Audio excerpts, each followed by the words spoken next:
नमस्कार मित्रमैत्रिणींनो, श्री गुरुदेव दत्त. शांत स्वरात बोलल्यास मी त्या घरात वास्तव्य करतो असं भगवान श्री दत्तगुरू सांगतात.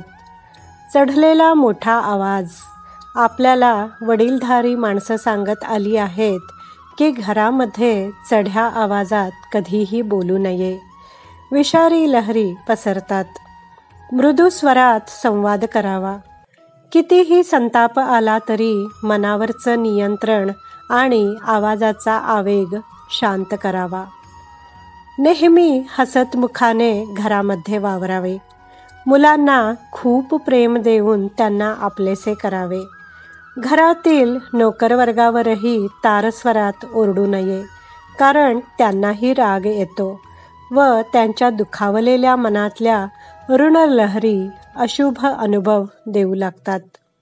अचानक पोट बिघडतं, भूक मंदावते, अस्वस्थ वाटू लागते.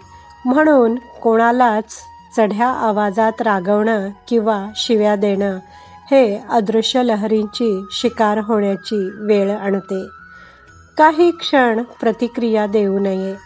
मग गवत नसलेल्या जागी पडलेला अग्नी जसा आपोआप शांत होतो तसा आपला रागही आवरला जातो. शुभलहरींचेही तसेच आहे. 12,000 मैलांवर असलेल्या मुलाला आई आशीर्वाद देते आणि त्याला तिकडे प्रसन्न वाटू लागते. 25 वर्षाच्या कर्णाला पाहून कुंतीचे उत्तरीय ओले होते. वासराला पाहून गाईला सुद्धा पान्हा फुटतो. एका गरजू याचकाला आपण मदत केली तर त्याला होणाऱ्या आनंददायी लहरी आपला उत्साह द्विगुणित करतात.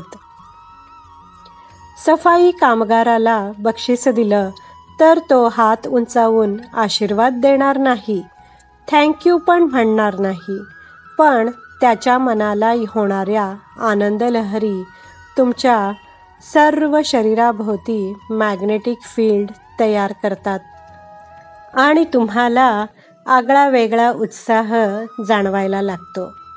म्हणून दानधर्माचं अपार महात्म्य आहे. भगवंताने फक्त मनुष्य योनीलाच बोलण्याची देणगी दिलेली आहे. ती दाहक बोलण्याने अपमानित होते. म्हणून संवाद साधताना, मंत्रपठण करताना, स्तोत्रे म्हणताना, आरती करताना, पोथी वाचताना स्वर कमालीचा मृदू असावा. भले तुम्ही कितीही बैठक, सत्संग करा, पण बोलण्यावर आणि स्वभावावर ताबा नसेल तर त्याचा काहीच उपयोग होणार नाही. तुमच्या आरडाओरडा करणाऱ्या स्वभावाने कोणीही रिस्पेक्ट करत नाही.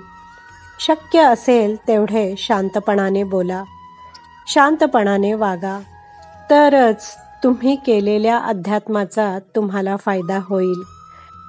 नाहीतर सगळं व्यर्थ आणि देखावाच आहे. श्री गुरुदेव दत्त. श्री स्वामी समर्थ महाराज की जय.